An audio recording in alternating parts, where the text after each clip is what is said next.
براہ راست آپ کو کراچی لے چلتے ہیں۔ پیپلز پارٹی کی رہنما شہری رحمان پریس کانفرنس کر رہی ہیں۔ پیپلز پارٹی فرنٹ لائن میں تھی۔ پیپلز پارٹی کا 10 نکاتی اکنامک چارٹر بھی ہمارے چیئرمین نے خود لاہور میں پریس کانفرنس میں دیا ہے، کل یا پرسوں سی کی میٹنگ میں۔ اور آپ نے یہ بھی دیکھا ہوگا کل برادر، اور آپ نے یہ بھی دیکھا ہوگا کہ ہماری تیاری بھی پوری ہے، ہم گراؤنڈ پر بھی متحرک ہیں، اپنی ٹکٹیں بھی ہم فائنلائز کر چکے ہیں، ہو رہی ہیں، اور ہمارے جتنی بھی باقی تیاریاں تھیں، ایک الیکشن کی جو سرگرمی ہے وہ پیپلز پارٹی ہی کرتی رہی ہے۔ ہم نے اپنے کینڈیڈیٹ فار پرائم منسٹر بھی چیئرمین بلاول بھٹو زرداری کو سی کر کے اناؤنس کر دیا ہے۔ تو پیپلز پارٹی کا تو وضاحت سے یہ موقف ہے کہ الیکشن ٹائم پر ہو، الیکشن کی سرگرمی اس وقت چلے، اور جو بھی کہہ رہا ہے کہ اس وقت سیکیورٹی کی سچویشن ہے، تو میں یہ ضرور کہوں گی کہ دیکھیے دہشت گردی کا سب سے بڑا ہدف پاکستان پیپلز پارٹی رہی ہے، چاہے وہ 18 اکتوبر ہو 2007 میں 8 میں اور 7 میں، اور یا ظاہر محترمہ شہید کی شہادت۔ تو انہوں نے ان کی شہادت کے بعد بھی آپ نے دیکھا کہ ملک میں الیکشن ہوئے۔ اس کے بعد پاکستان پیپلز پارٹی کی گورنمنٹ نے ایک ریزولوشن کے تحت، ایک کنسنسس اور شراکت داری کے تحت جوائنٹ سیشن میں قرارداد ہاؤس سے پاس کروائی اور حامی بھروائی کہ ہم طویل ملٹری آپریشنز، عسکری آپریشنز شروع کرنا چاہتے ہیں، عسکری ہوں اور ہر قسم کے آپریشنز، لیکن ملٹری آپریشنز تب پورے ہاؤس کے کنسنسس کے ساتھ جوائنٹ پارلیمنٹری سیشن کے ساتھ ہوئے ہیں، اور اس کے بعد ہی ایک طویل جد و جہد کے بعد، جس میں ہمارے سارے جوان جو ہیں خاص طور سے ملٹری کے، اس میں بڑی شہادتیں دی ہیں۔ تو اس سے زیادہ دہشت گردی کے حوالے سے کوئی اور سینسٹیو نہیں ہے، اور ہم بھی جانتے ہیں کہ ملک میں مشکل حالات ہیں، لیکن مشکلات میں ہمارا آئین سامنے رکھا ہے اور اس کے ساتھ ہمارے قوانین بھی ہیں۔ اس کے بعد سپریم کورٹ کا بھی ایک آرڈر آ چکا ہے۔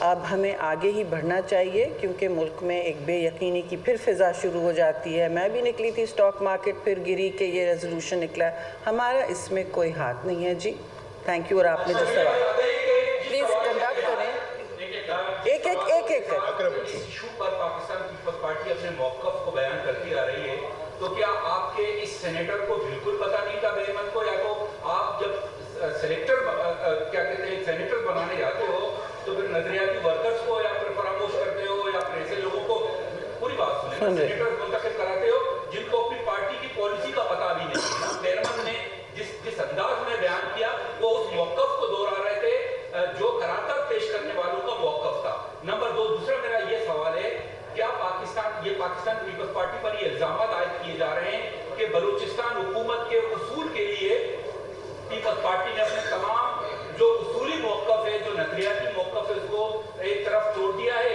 اور مقتدرہ آپ کتنے سوال پوچھ رہے ہیں؟ ایک ہی سوال ہے، مقتدرہ کے سلیکٹڈ لوگوں کو جو ہے نا پارٹی میں شامل کیا ہے، جس میں جو نام خاص طور پر آ رہے ہیں ملک شاہ ہے، سرفراز بھٹی ہے، شفیق مینگل ہے، اور ان قسم کے لوگوں کو پارٹی میں لگا کے تاکہ بلوچستان میں پیپلز پارٹی۔ آپ مجھے اجازت دیں گے جواب دینے کا؟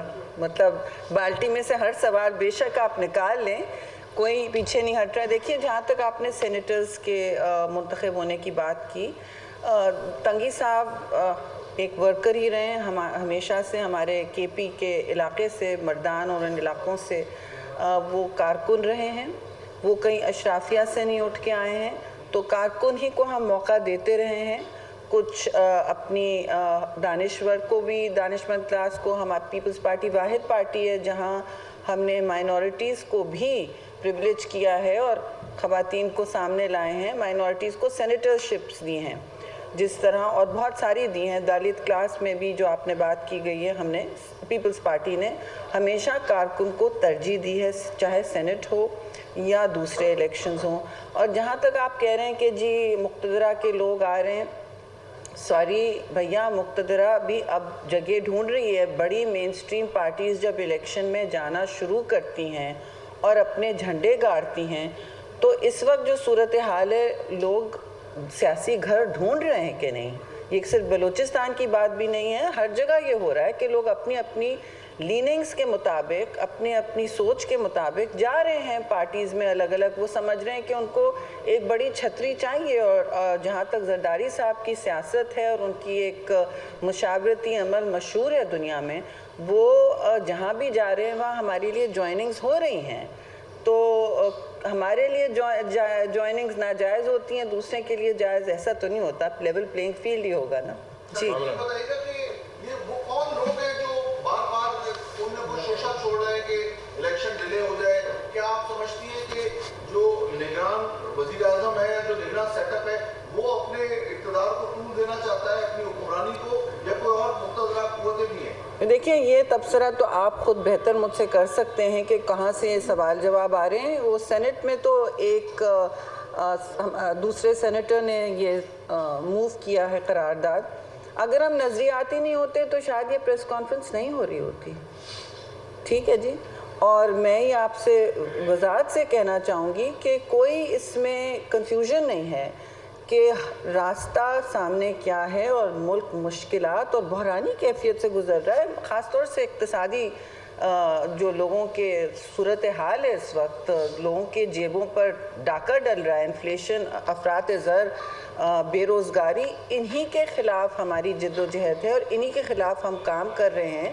ہم کسی دوسری پارٹی سے بھی کوئی لڑائی جھگڑے کی کیفیت میں نہیں ہے, کیونکہ معلوم ہے صورتحال کیا ہے. اور چیئرمین کے 10 پوائنٹس آپ نے ضرور سنے ہوں گے کہ بھوک مٹاؤ پروگرام اس میں لانا ہے, ہم نے 16 پارکس بنانے ہیں, ہم نے اس طرح کاربن کریڈٹ سے پیسے موبلائز کرنے ہیں, سبسڈیز جو ایلیٹس کو, اشرافیہ کو ملتی ہیں اربوں روپے کی, 100 اربوں کی, وہ نیچے تک لانی ہے ڈائریکٹ, چاہے وہ فارمر ہو یا چاہے مزدور ہو. تو یہ بھی مشکل کام ہمارے سر ہوگا. اور آپ دیکھیے کہ اس منشور کے مطابق جو ملک کی اکانومی کا ایلیٹ کیپچر ہے, اس کا ایک منصوبہ آپ کے سامنے رکھا ہے, لیکن آپ نے اس کی بات ہی نہیں کی. شرارت وہاں سے ہو رہی ہے.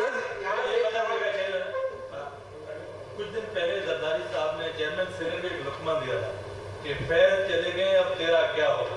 تو آج جواب میں انہوں نے کہا ہے فیض نہیں تو کوئی اور بھی میرے پاس ہے. کیا کہیں گے؟ نہیں, جواب میں مجھے نہیں پتا کس نے کیا کہا. اتنی قرارداد پاس ہوئی ہے, نہیں دیکھیے, یہ تو جب میں آپ سے منڈے کو ہی مخاطب ہوں گی جب میں سینٹ میں پہنچوں گی, لیکن یہ نوک جھوک تو سیاست کا حسن ہی ہے. یہ جمہوریت میں سب کا ویو ہم سنتے بھی ہیں اور اپنی بھی بات کرنا جانتے ہیں, ایسی کیا بات ہے. آپ سب ایک ایک کر کے کیونکہ آپ اس سینٹ کا حصہ ہیں, جب یہ قرارداد آئی تو کتنے لوگ تھے, کیا کورم پورا تھا یا نہیں تھا, اور اس قرارداد کی کیا حیثیت ہے؟ بالکل بہت اہم سوال کیا. 14 لوگ میری اطلاع میں وہاں موجود تھے, کیونکہ جمعے کی دوپہر ہے جب روایتی طور پر سینٹ کا ایجنڈا ہوتا نہیں ہے. یہ تو ایک طے شدہ بات ہے, بلکہ جمعے کو ہی بہت مختصر ایجنڈا ہوتا ہے, نماز وقت آ جاتا ہے تو گھنٹہ 2 گھنٹہ ہی کویسچن آ کے بعد چل پاتا ہے. زیادہ تر لوگ آج کل کے حالات میں, الیکشن کے حالات ہیں, پیپرز کی اسکروٹنی اور وغیرہ سب ہو رہا ہے, تو ہم سب اپنے اپنے گھر کو چلے جاتے ہیں. نارملی میں رہ جاتی, لیکن میں بھی آ گئی, سب لوگ نکل گئے تھے. تو 14 ممبران کے ہوتے ہوئے ظاہر ہے نمبر 1 اس کی کوئی قانونی حیثیت تو ہے نہیں. قرارداد کی ویسے بھی یہ قانون نہیں ہوتا, قرارداد قانون نہیں ہوتا.